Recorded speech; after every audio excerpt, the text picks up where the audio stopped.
no todos los clientes son iguales. Por eso es importante entender cuáles son esas diferencias, porque si entendemos esas diferencias que justamente hay entre uno y otro, podemos atenderlos mejor, podemos generar una satisfacción mayor en ellos. Pero las historias hacen la historia. Y hoy quiero contarles algo que a su vez nos contó un colega de X a la N, Lionel se llama. Lionel trabajó durante un tiempo en uno de los teatros más importantes de Montevideo, en la parte de atención al cliente, y una de las tareas que realizaba era la de guiar a los espectadores, a los quienes asistían a los espectáculos, a la sala correspondiente y hasta el asiento que tenían asignado. Era uno de los acomodadores, como se conoce en la jerga. El teatro ofrecía una gran variedad de espectáculos distintos y podían realmente ser muy distintos entre sí, desde sus requerimientos logísticos, las salas de teatro que utilizaban, el tipo de asistentes que concurrían a esos espectáculos, en fin, podían ser muy diferentes. Por lo que Lionel y sus compañeros, conociendo justamente estas características y estas diferencias, sabían que el proceso por el cual guiaban y acompañaban a estas personas a sus sitios tenía que tener matices y tenía que tener adaptaciones en función de cada espectáculo, en particular en función de la sala en la cual el espectáculo se estaba presentando. Una de estas salas tenía además la particularidad de que en una de las vías de acceso tenía un escalón que era un poco más alto de lo normal. Esto implicaba que si alguien venía distraído podía llegar a tropezarse y eventualmente caer. O sea que había que prestarle atención. Y con el fin de evitar accidentes, los supervisores del equipo de atención al cliente habían instruido a los acomodadores para que justamente alertaran a los espectadores que estaba esta diferencia de altura en el escalón. Y esto normalmente era suficiente para evitar algún tropiezo o alguna caída. Sin embargo, había determinadas personas del público que tal vez requerían una atención particular. De forma instintiva, Lionel actuaba distinto en función de la persona a la cual estaba ayudando. Si era una persona joven, de repente solo le avisaba: mira, cuidado con el escalón, presta atención. Pero si era una persona muy mayor o que de repente tenía alguna dificultad para desplazarse, le ofrecía el brazo y lo acompañaba hasta el sitio para estar seguro de que no había ningún incidente. Si bien esto último no era lo más frecuente, había días, en determinados días particulares o en determinados espectáculos, en que el público estaba compuesto mayormente por personas de edad avanzada y esta escena no tan habitual de acompañar a alguien del brazo prácticamente se transformaba en la norma.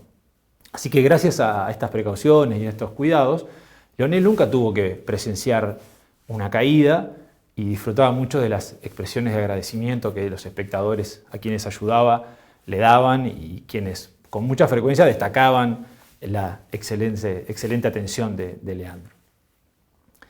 Así que es interesante porque, como decíamos al principio, esta breve historia nos muestra un ejemplo de adaptación de un servicio a las necesidades específicas de un determinado tipo de cliente.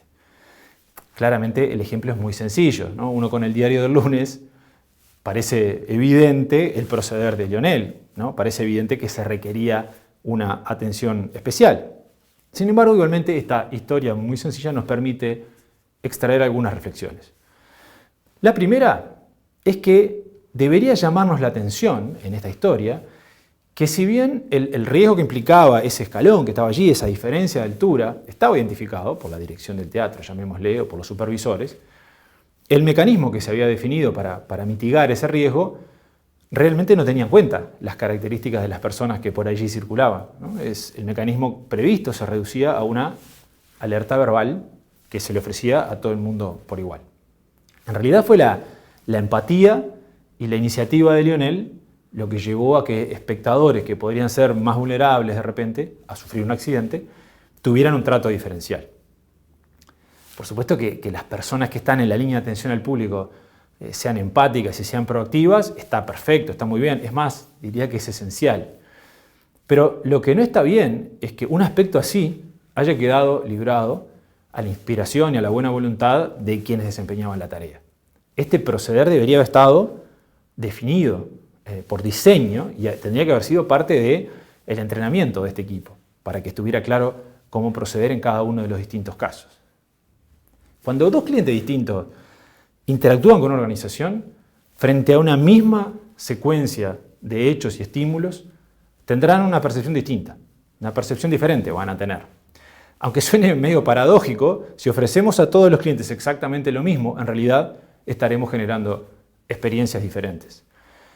Algunas veces muy diferentes, ¿no? Imagínense si no la reacción que puede haber tenido una persona joven y saludable a la que Lionel insistiera, ¿no?, en llevarla del brazo hasta el asiento para evitar un accidente. No tendría ningún sentido. O sea que el mismo tratamiento puede generar experiencias muy distintas. Si bien hoy la tecnología nos permite en algunos ámbitos personalizar los productos y los servicios a medida para cada individuo en particular, en la mayoría de los casos de los negocios que tradicionalmente manejamos, pretender llegar a este nivel resulta caro o impracticable o incluso inconducente. Sin embargo, hay otras opciones intermedias. Lo que Lionel, sin darse cuenta, estaba aplicando era una versión intuitiva de la herramienta Arquetipos de Cliente, que es una herramienta que nos sirve para entender mejor a los clientes que la organización está sirviendo. Los arquetipos de cliente buscan representar subgrupos dentro de nuestros conjuntos de clientes a los que apunta la organización. Estos subgrupos de alguna manera son como conjuntos de clientes que tienen determinadas características comunes, determinadas necesidades parecidas, tienen formas de pensar, de hacer, de sentir similares. Son, en definitiva, personas que valoran más o menos las mismas cosas. Para definir estos arquetipos de cliente, es necesario primero identificar cuáles son los atributos más relevantes a la hora de clasificar a nuestros clientes. En el ejemplo de Lionel, si acotamos el análisis al servicio de acomodador, digamos, de guiar a la gente, un atributo relevante podría ser relativo a la aptitud física. Por ejemplo, podríamos dividir en dos subgrupos, que sería sin dificultades para desplazarse o personas con dificultades para desplazarse. Un atributo es relevante para hacer esta clasificación si para dejar encantados a clientes que pertenecen a distintos grupos se va a requerir cierta diferenciación en la forma en que los atendemos. Finalmente, una vez que tenemos definidos estos subgrupos, para cada subgrupo se construye el arquetipo, que un arquetipo en definitiva es una descripción detallada de ese subgrupo, de un individuo, de un cliente ficticio que representa el subgrupo, que hasta la foto elegimos para ponerle, el nombre, todo.